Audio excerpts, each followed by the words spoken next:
Hello, welcome back to Jamie's Man Cave. Beer review for you, Brew Day. It's the video where we get to taste and try my first all grain stout that I made. So, a little bit later than I planned, but the UK is in the middle of a cold snap right now. Everything's frozen. We're just after Christmas, first week back to work and all of that business. Managed to sample a couple of these during Christmas. If you follow on the social media, you will have seen that and you'll know that. But yeah, we're gonna give it a try and test it out. So part of the Christmas present off my wife was the nitro fitting for the keg, which is just here. These little nitro canisters just screw in there and gas it up. So same way you would do like a nitro coffee, really, which works very well. So I'll get it in the glass and then we'll read through the recipe and then we'll taste it and we'll see where we're at. It's been a couple of days in the garage sort of on its own, left on its own sort of thing. I've not been out there. So hopefully it's still in good shape. Hopefully you can see that. I'm hoping the nitro hasn't worn off. Got to go slightly slower with it initially, just to fill the glass up. Obviously, it's quite a small keg, so the line isn't necessarily as long as it needs to be inside. Don't tend to get as much foam issues with the nitro stout as I've found with the pails and some of the other stuff I've done with the CO2. So we'll just pause it there for a second, but you can see the cascade, the nitro, the creamy head, little bubbles. So it works well. I'm pleased with it. The whole kit has ended up being from Dark Farm, which is what they were called. I think now they're called Mashed. I think they've got Mashed magazine. But if you search for Dark Farm homebrew on Google, you'll find it. Their website comes up. So they sell like the keg, the taps, and some of the connections. The nitro connection was one that I found from them, and I went back to get that because I didn't get that originally. Let's have a little boost of a second pour. Ooh. Oh, I think that's going to look all right. Look at that. Cascade. Bit of darkness. Nice creamy head. Lovely. Looks good. Now we're going to try it in a minute. Yeah, so they provide all of these style kits. I think you can get a larger nitro fitting, which I'm tempted to do because it's sort of the ones I've got. I think are they 2 gram. They sort of take one shot, and that's sort of all you get in the keg. That's held pretty well, really, because that's been a few days left on its own in the garage fridge, and it's still decently pressured.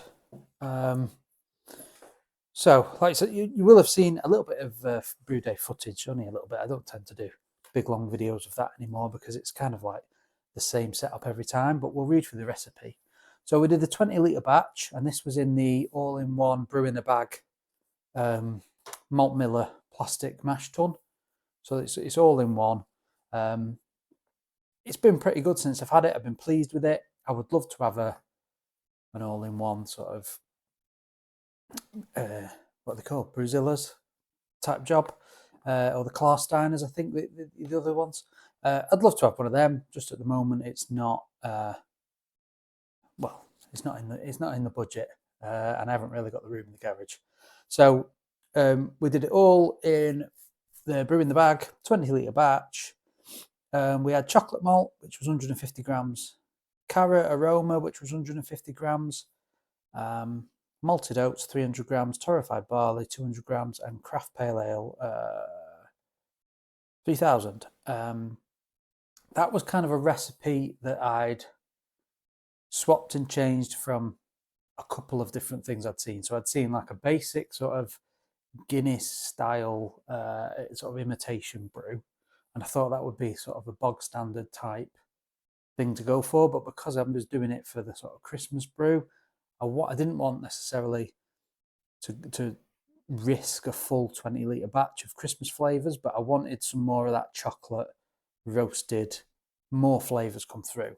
Now, the difference that comes here is that I had a good amount of East Kent Goldings and Fuggles left in the freezer. So rather than ordering the hop pellets that were included in those recipes, I just used up what I had. And we'll talk about that in a second. So there was 60 grams of East Kent Goldings at 60 minutes, 18 grams of Fuggles at 5 minutes. 250 grams of sugar, just standard sugar, 60-minute mash at 66 degrees, rising to 72. I didn't put my time on that for when I rose the temperature. Anyway, boil 90 minutes. We use Nottingham yeast.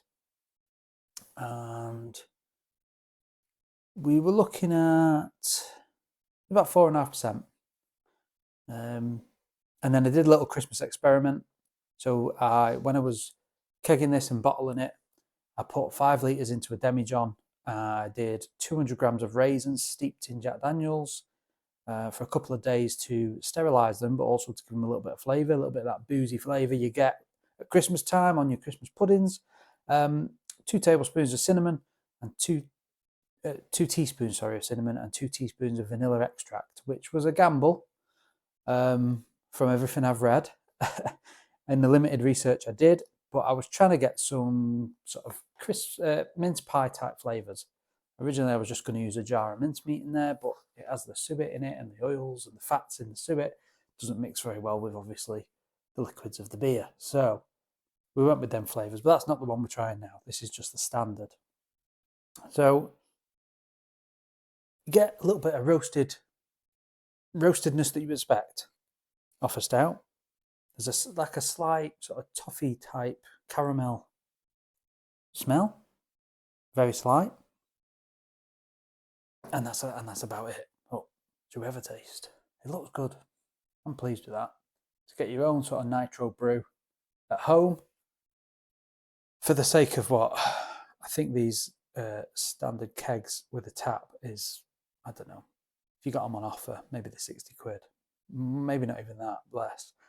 And then the nitro connection and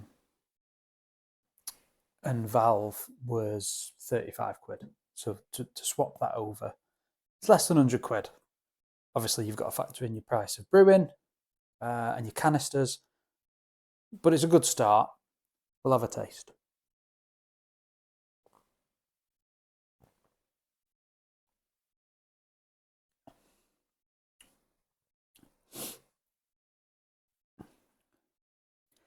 You get some dark chocolate, and then you get a little bit of the green, earthy cacao nib type flavour, which I've said before I'm not always a huge fan of.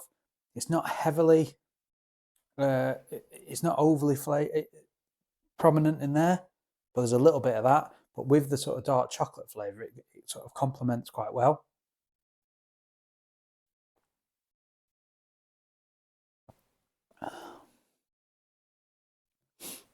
The roasty toasty flavours, a little bit of burnt toast. And then a little bit of licorice.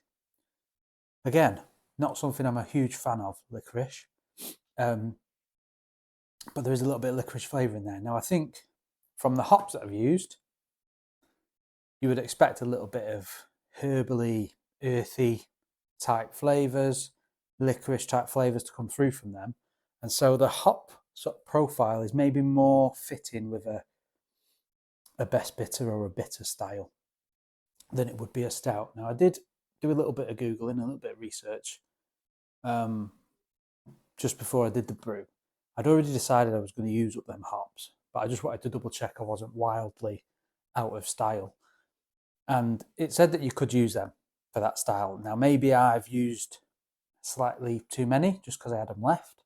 So it could have been that. Let's just have a look at what it said.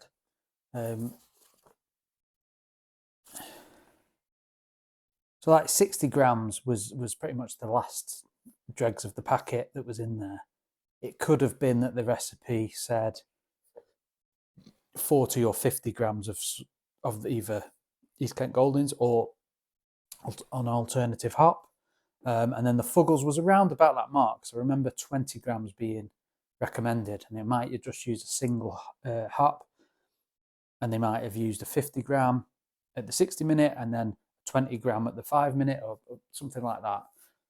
So I've fit that in where I could. And like I say, it's got a slight. There's more flavour in it than you would get from a Guinness, let's say, because Guinness is usually pretty quaffable. There's not an overly flavourful profile within it, is there? It's pretty standard. I wanted a bit more than that. I wanted a bit of flavour going on, something that you taste and think about.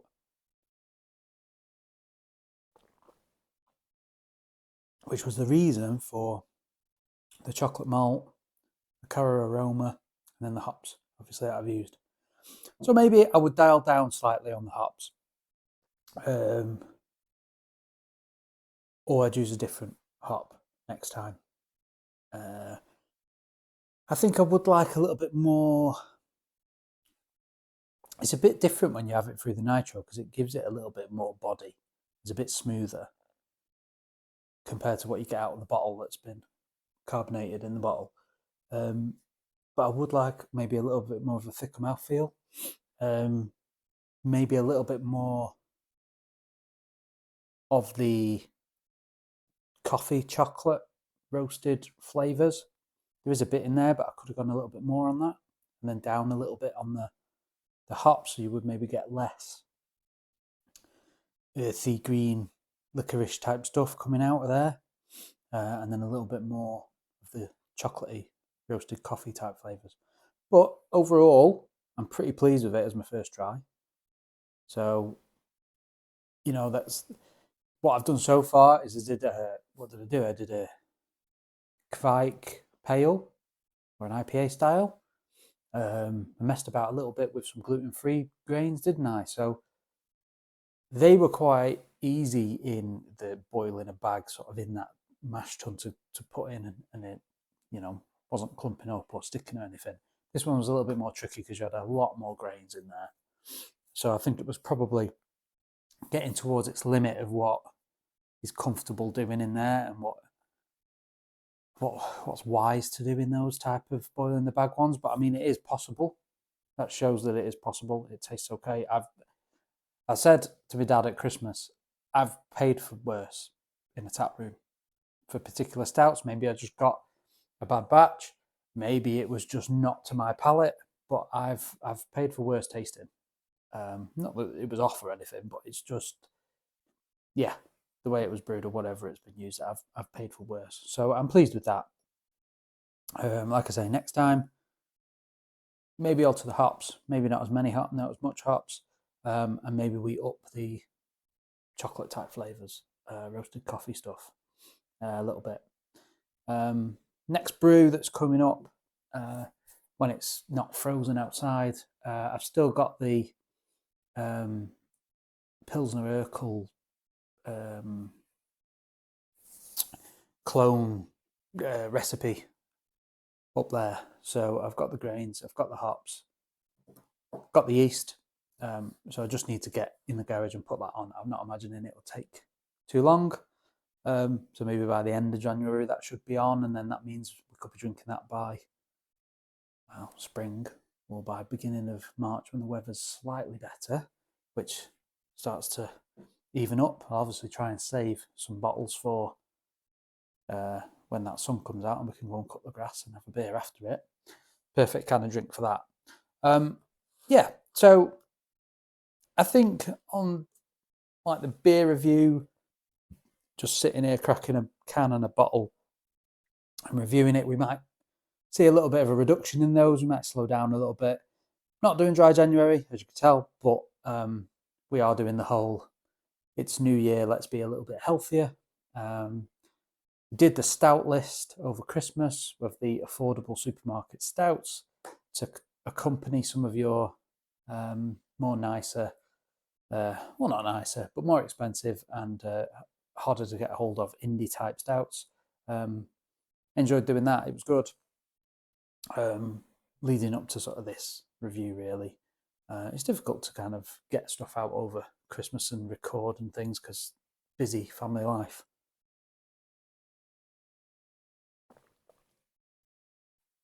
So next video you see will probably be me brewing the Pilsner Urquell style Pilsner, and then we'll review that as well. Any other ideas that come up in the meantime, or any other brews that I might put on in the meantime, you will see as well. But some of the bog standard beer reviews might just slow down a little bit, unless you all flood to the comments and tell me otherwise and tell me that you want to see them. But we'll see. So yeah, if you're new, consider subscribing. If you're not, at least stick a thumbs up. And I'll catch you when the weather's not so frozen and we are starting to think about those summertime beers, maybe. Some recipes we might consider trying. I'll see you on the next one. Cheers.